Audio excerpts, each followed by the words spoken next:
السلام عليكم ورحمة الله وبركاته. صحابتي الغالية دمانتي سو دواada waa walaashin caasha cawaarin yaro muhiim ah rabaa inaan la share gareeyo dhammaantiin aad baan idin soo dhaweynayaa rag iyo dumarba waxaan leeyahay insha Allah channelka inoo subscribe inoo saara la sii share gareeya asxaabtiina la sii wadaaga cawaarinta aan soo fadhiistay waxay tahay inaan ka hadlo hooyooyinka dhibaataysan ee victimka ah sababta aan uga hadlayana waxay tahay anigu hooyaanahay dhibaatada iguma dhicin laakiin hooyaanahay waan dareemi karaa marxaladda gabadhna waan dhalay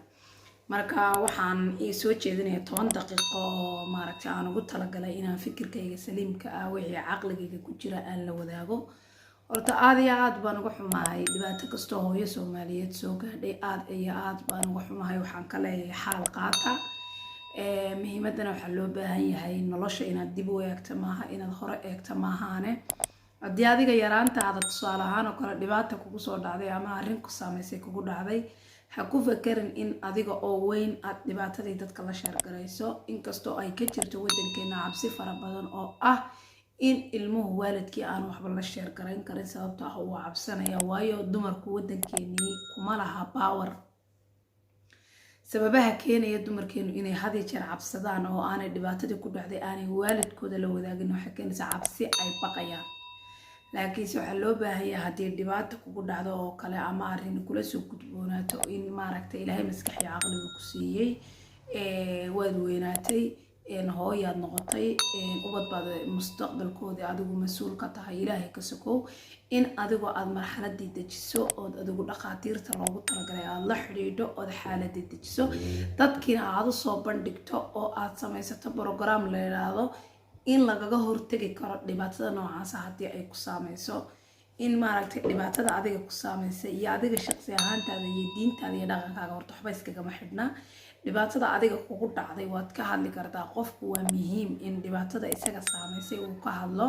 sababtoo ah haddii dhibaatada aad ka hadli weydo adiga ayay wax ku yeelaysaa adduunkana hadalka wax ka wanaagsan ma jiraan hadalku waa waxyaabaha kaliya ee qofka bini'aadanka caafimaad ahaan uu ku nafisi karo aad ayay u fiicantay laakiin imika maadaama aynu Soomaali nahay inagu hoos ayaynu isu dhignaa waliba haddii aan nahay dumarka Soomaaliyeed marka ay dumarka Soomaaliyeed dhibaatada haysata ay ka cawdaan hadii jeer lama jecla oo maaragtay libinta lama siiyo waxay yeeshaan maaragtay in la yiraahdo waa beenteeda way iska hadashay inay maaragtay hawada gashay doonaysaa inay beerta gashay doonaysaa laakiin qofka horta waa la dhageystaa run iyo been wuxuu qofku sheegay isaga ayuu taalay sidii ilaahay maalinta yawmal qiyaamaha laakiin adigu maskaxiyan ahaan baa la isticmaalaa maskaxda qofka bini'aadanka ilaahay siiyo psychological waxaan lagu leeyahay dhaqaatiir baa psychological caafimaadka qofka baara ama qofka dhaqdhaqaaqiisa ay eegaan waa waxyaabaha maaragtay qofka loogu talagalay maskaxda ilaahay wuxuu u siiyay qofku inuu xumaan iyo wanaag ku kala garto marka adigu qofka bini'aadanka dhageyso marka aad dhageysato waxyaabo badan oo run ah oo aad dareemi karto oo dhibaato ah ayaa jira waa inaad qofkii marka u garowda aad u garowdida qofkii maxaa siinaysaa maaha inaad tirada hoogayo baayay waa runta laakiin qofkii waa inaad talo wanaagsan iyo sidii uu isagu mustaqbalkiisa horumarin lahaa uu maaragtay uu ku fakaraa laakiin maaha mustaqbal waad sameynaysaa caruurtaadii baad haysataa noloshaadii baad haysataa haddana ogow qayladan aad qaylinaysa iyo dhibaatadan aad ka hadlaysaa inay ubadkaagana saameyn ku leedahay barida ka maalin cajalada maanta aad dubtay ee aad website gelisaa ilmahaaga ayay meelo taalaa waa dhaxalgal marka maadaama adigoo maanta yar dhibaato ku gaadhay oo adigoo weyn maanta dhibaatadii aad ka cabaadayso ka ilaali dhaxalgalka xun ee ilmahaaga aad u reebayso ilmahaaga waxaad uga tagtaa message wanaagsan oo ka hadlaya dhibaatada hadii jeer dumarka Soomaaliyeed ku dhacda haday kufsi noqoto haday xaq darro noqoto haddii abuse ay noqoto haddii aanay maaragtay helin xorriyad iyaga u gaara waxyaabo badan baa jira inagu aynu waliba Soomaali ahaan dhaqan aynu u leenahay oo aynaan maaragtay sheekh iyo shariiftoona ka hadlin wadaadada xitaa maanta gabar Soomaaliyeed baa cabanaysa xoreysa dhibaatadaas ay ugu dhacday wadaadkii ma qiimeynaya hadalkeedii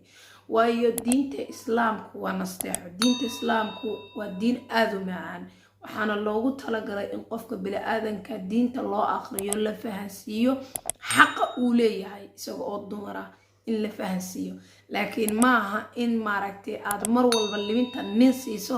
oo aad gabadhan xaqeeda aad dudsido oo tiraahdo inta aayadan adduunka meel ka timi aynaan garanayn inta akhrida aad tirada aayadaas soo degtay horta anigu aad baan ugu soo horjeedaa حلي دينتنا ودين معان دمرك على قلقه lagu xanaaneeyo ha lagu asturo ubadkeeni maanta qurbaha dadka jooga sida anigoo kale hablaha haysta cabsi aad u fara badan baa jirta cabsida wadankiina way ka jirtaa qurbahana way ka jirtaa sababta ay wadankii uga jirto horta wadankii number 1 xaaladiisa isaga mar gooniya ka hadlaya hooyooyinka wadankii jooga inta badan wadkooda iyaga dayaca inantii 5 sano jirta 6 sano jirta la leeyahay orod madrasada aad orod bareefadka aad baabuurkii baa dibadda ku taaganay raac bal ka waran jidka inta inantaada yar albaabka ka baxday madrasadii u lugeynayso ka waran hadii halka lagu farxumeeyo hadhow markii ku timaaday ku tahay saasa la yeelna naabeena waa istu guriga reeraha nagu gubaysaa baa la oranaya waa sidan anigu oran lahaa laakiin halkan qurbuhu ka dhaqan duwan yahay wadankii wuxuu uga dhaqan duwan yahay intaad gaal ka baqayso ilmahaagii baabad waxaan ku ogaanaysaa marxaladiisii la runta fiican أنا علمي سكول بعض الدراسة ما تمحل كورنتاي ما أنت محا حالة هذا كوب سكر داي محا كعاوية محا تيرا مياد الملا كورنتاي هو يسكيل علي أرمها ساتيرا ساتيرا المها وإلا لا شيء كستا المها وإن هو يدو أي وقتك تا مسج في عن أو برد علمي سكول دودي كرا أو دتك كلها اللي كرا أو أود يباور فيها لكرتو ilmaha aga uga tagin message xun oo khaldan oo barita marka iyaduna 18 sano gaadho ay si khaldan u qaadato oo ay tirada fiktan baa ha uga tagin waan dareemi karaa marxaladda maanta dumarkeena Soomaaliyeed ku dhacday inkastoo aad ugu xumahay gabadh kasta oo maanta cabanaysa ama waalidkeeda waxa yeelo ama ehelkeedu waxa yeelo laakiin inagu si bood dumar ahaan isma siino inaga lafteena ayaa bay soo cadawaa markii marka lagu arka dhaqdhaqaaqaaga iyo inaad wixii ka hadlayso ama aad maartay awood leedahay ama aad difaac aad samaysan kartid waxaad yeelanaysaa 150 cadow oo aanad dareemayno dhoosha kaaga qoslaya laakiin muhiimaddu waxay tahay inaad adigu ka taxadirtid wixii dhibaato ku keenaya inaad adigu maaragtay maskaxdaada la tashato inaad maskaxdaada adigu la tashato inaad adigu dadka wixii wanaagsan aad la wadaagto aad baan muhiim u tahay dadka social media ku jira hadii culimo noqdaan iyo hadii maaragtay ay noqdaan dad rag iyo dumarba in maaragtay dumarka si bood la siiyo in la qiimeeyo in maaragtay la tixgeliyo in qofku dhibaatada uu ka cabanayo inta badan dumarka Soomaaliyeed qurbaa jooga waxay hooyadu la qaylinaysaa kulaylka faraha badan ka keenaysa waa hooyooyin kaligooda oo ubad kaligooda cilo ku korsanayo hooyada kaligeed ilmaha cilada ku korsanaysaana way ka xanuun badan tahay hooyada kale la joogo way ma helaysid one way qofku dhado ilmaha ana ka nasinaya soo naso mas'uuliyad kasta haday biil noqoto haday nolol noqoto haday shaqo noqoto haday nadaafad noqoto haday caruurta iskoolkooda noqoto haday dhakhtarka noqoto wax walba adiga kaliga ayaa mas'uulka ilaahay ka sugo marka waa sababaha keenaya qofka bini'aadanka inuu kululaado marka waxaan leeyahay dumarka ha loo samro laga ilaaliyo dhibaatada laga ilaaliyo abuse-ka waddankeena Soomaaliyeed insha Allah waxay u baahan yihiin in maaragtay wacyigelin la sameeyo culimada horta waddanka Soomaaliyeed reason gaani waa ay u joogaan baan garan lahayn sababtoo culimadu waa inay weekii 2 mar wacyigelin sameeyaan oo telefoon qaataan oo gaari koraan oo dhadaan dhibaatada ha sameynina arrintaasi waa arrin xun diinta islaamku ma ogola dhaqan ahaan ma wanaagsana qofka maskaxdiisa uma wanaagsana dumarka kufsiga ha laga daayo waa in wacyigelin wax la yiraahdo la sameeyaa ka hortag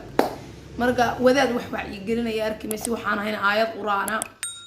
madaxweyne wacyigelin sameynaya arkimaysid marka dhamaantii waxaan leeyahay aynu wada tashano wacyigelin sameeyno dumarku hay israacaan dumarku iska daayaan dabadana iska qanjiirinayaan xaqiiqada dhabta ah ha ka sheekeeyaan oo ha ka hadlaan baan leeyahay caawinta sarabina in la sheer gareeyo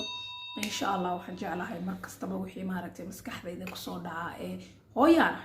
gabadhayda 12 sano jirta taxadir fara badan ma ku jira dadaal badan ma ku jira juhdi badan ma geliyaa aamin kalsoonidu way yaraatay marka insha Allah hada programka ku xigan insha Allah waxaan kaga sheekeyn doonaa